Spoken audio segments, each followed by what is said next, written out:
지금 여러분 손에 들고 있는 그 스마트폰 아니면 책상 위에 있는 노트북, 그 안에 들어있는 심장, 바로 반도체 칩은 대체 어떻게 만들어지는 걸까요?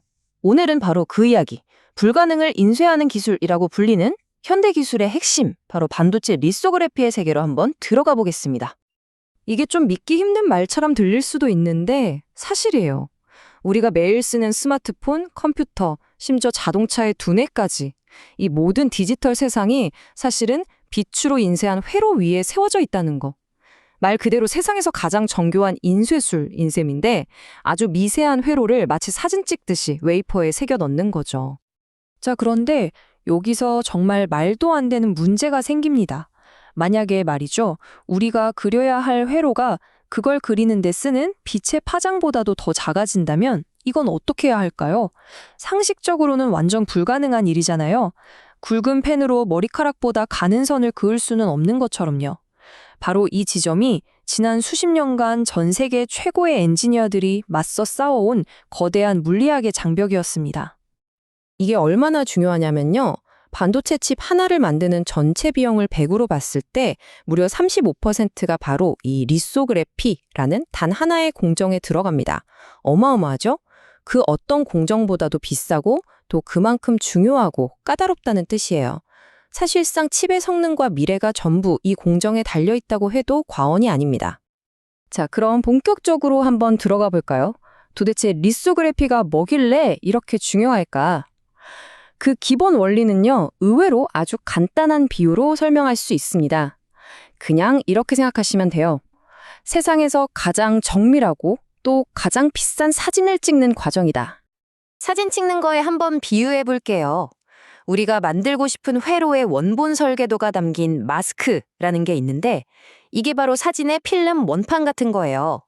그리고 빛에 아주 민감한 물질, 포토레지스트라고 부르는 걸 싹 바른 실리콘 웨이퍼가 바로 인화지인 셈이죠. 자, 그럼 감이 오시죠? 필름에 빛을 쏴서 인화지의 사진을 현상하듯이 마스크에 빛을 쏴서 웨이퍼 위에 회로를 똑같이 복사해내는 겁니다. 이 과정은 크게 5단계로 나눌 수 있어요.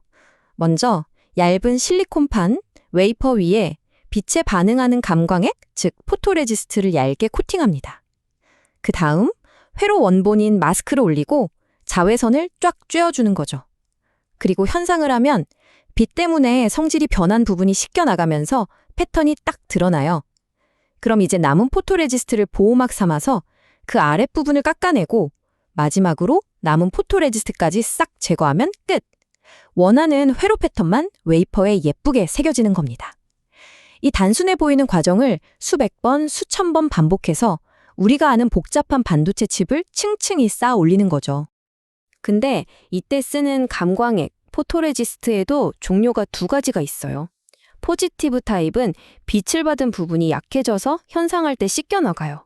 그러니까 마스크에 있는 패턴 그대로가 찍히는 거죠. 반면에 네거티브 타입은 완전 정반대예요. 빛을 받은 부분이 오히려 단단하게 굳어서 남게 됩니다. 그럼 마스크에 반전된 이미지가 새겨지겠죠? 어떤 회로를 만드느냐에 따라서 이 둘을 전략적으로 골라 쓰는 겁니다. 자, 여기까지는 원리가 꽤 간단하죠? 그런데 이제부터가 진짜 이야기입니다. 이야기의 핵심 갈등이 시작되는 지점이죠. 모든 게 순조로워 보였지만 엔지니어들은 곧 물리학이라는 정말 거대한 벽에 부딪히게 됩니다. 그 문제의 이름이 뭐냐? 바로 회절입니다. 디프렉션이라고 하죠. 빛은 파동의 성질을 가지고 있잖아요. 그래서 아주 좁은 틈, 그러니까 마스크에 있는 그 미세한 회로 패턴을 통과할 때 곱게 직진을 못하고 물결처럼 사방으로 퍼져나가 버려요. 이 퍼짐 현상 때문에 아무리 날카로운 패턴의 마스크를 써도 웨이퍼에 찍히는 이미지는 가장자리가 뭉개지고 흐릿해질 수밖에 없는 거죠. 선명한 사진을 찍고 싶은데 자꾸 초점이 나가는 거예요. 그리고 이 골치 아픈 물리적 한계를 수학 공식으로 딱 정리해 놓은 게 바로 레일리 방정식입니다. 이 방정식이 뭐랄까 수십 년간 엔지니어들이 쌓아온 최종 보스 같은 거예요. 여기서 R이 우리가 만들 수 있는 가장 작은 회로의 폭, 그러니까 해상도를 뜻하는데요. 결국 이 R 값을 어떻게든 줄여야만 더 작고 더 빠른 칩을 만들 수 있는 겁니다. 자, 이 공식을 한번 보세요. R을 줄일 수 있는 방법은 딱 세 가지뿐입니다. 마치 엔지니어 앞에 놓인 세 개의 조종 레버 같은 거죠. 첫 번째 레버, 람다. 이건 빛의 파장이에요. 더 짧은 파장의 빛을 쓰면 R이 작아지겠죠? 두 번째 레버, NA. 이건 렌즈의 성능, 빛을 모으는 능력입니다. 더 크고 강력한 렌즈를 쓰면 됩니다. 그리고 마지막 세 번째 레버, K1. 이건 공정계수라고 하는데 이건 뭐랄까? 온갖 기발한 엔지니어링 꼼수와 마법 같은 노하우를 총동원해서 물리학의 한계를 뛰어넘는 영역이라고 보시면 됩니다. 지난 수십 년간 엔지니어들이 가장 집중했던 건 역시 첫 번째 레버, 바로 빛의 파장을 줄이는 거였습니다. 이게 제일 확실했거든요. 이 타임라인을 보시면 명확해요. 1970년대 436나노미터 파장의 빛으로 시작해서 80년대, 90년대를 거치면서 점점 더 짧은 파장의 빛을 개발했고 2000년대에는 마침내 193나노미터 RF 레이저까지 도달하게 됩니다. 빛의 파장이 짧아지면서 회로도 당연히 점점 더 미세해질 수 있었던 거죠. 그런데 이 파장을 줄이는 경쟁도 결국엔 한계에 부딪히고 맙니다. 193나노미터보다 더 짧은 파장의 빛을 안정적으로 만드는 게 기술적으로 너무 어려워졌기 때문이에요. 자, 첫 번째 레버가 막혔습니다. 이제 엔지니어들은 다른 레버들, 특히 엄청난 상상력이 필요한 방법들을 찾아 나서야만 했습니다. 그럼 두 번째 레버, 렌즈 성능을 높이면 되지 않나 싶지만 여기에도 아주 치명적인 함정이 있었어요. 바로 초점 심도라는 문제인데요. 이게 뭐냐면 렌즈 성능을 높여서 해상도를 2배 좁게 만들잖아요. 그럼 초점이 선명하게 맞는 위아래 범위, 이 깊이가 4배나 좁아져 버려요. 쉽게 말해 현미경 배율을 너무 높이면 먼지 하나만 있어도 초점이 확 흐려지는 거랑 똑같아요. 우리 눈에는 완벽하게 평평해 보이는 웨이퍼도 원자 수준으로 보면 울퉁불퉁하거든요. 이렇게 초점 범위가 좁아져 버리면 웨이퍼 전체에 선명한 회로를 새기는 게 불가능해지는 거죠. 자, 상황이 이렇습니다. 렌즈를 무작정 크게 만들 수도 없고 초점 문제도 심각해요. 그럼 도대체 어떻게 렌즈 성능, 즉 NA를 높일 수 있을까요? 여기서 힌트가 나갑니다. NA 공식에 보면 렌즈 크기 말고도 변수가 하나 더 있죠. 바로 N. 이게 뭘까요? 네, 바로 굴절률입니다. 바로 이거였어요. 렌즈를 바꾸는 게 아니라 렌즈왕 웨이퍼 사이를 채우고 있는 매질을 바꿔보자. 이런 정말 기상천외한 아이디어가 등장합니다. 원래는 그 사이가 공기로 채워져 있잖아요. 공기의 굴절률은 1.0이에요. 그런데 만약 이 공간을 굴절률이 1.4나 되는 순수한 물로 채워버리면 어떻게 될까요? 렌즈는 그대로인데 NA 값이 무려 1.4배나 껑충 뛰게 되는 겁니다. 이 기술이 바로 그 유명한 이머전 리소그래피, 우리말로는 액침 노광입니다. 이 기술 하나로 해상도를 무려 30% 이상 끌어올릴 수 있었어요. 이게 얼마나 대단한 거냐면 2000년대 후반에 스마트폰 성능이 폭발적으로 좋아질 수 있었던 핵심 배경 중 하나가 바로 이겁니다. 덕분에 반도체 업계에는 골치 아픈 새 광원을 개발하지 않고도 기존의 193나노미터 기술의 수명을 훨씬 더 길게 연장할 수 있었던 거죠. 하지만 이걸로도 부족했어요. 한계는 또 찾아왔습니다. 이제 마지막 레버, K1을 건드릴 차례입니다.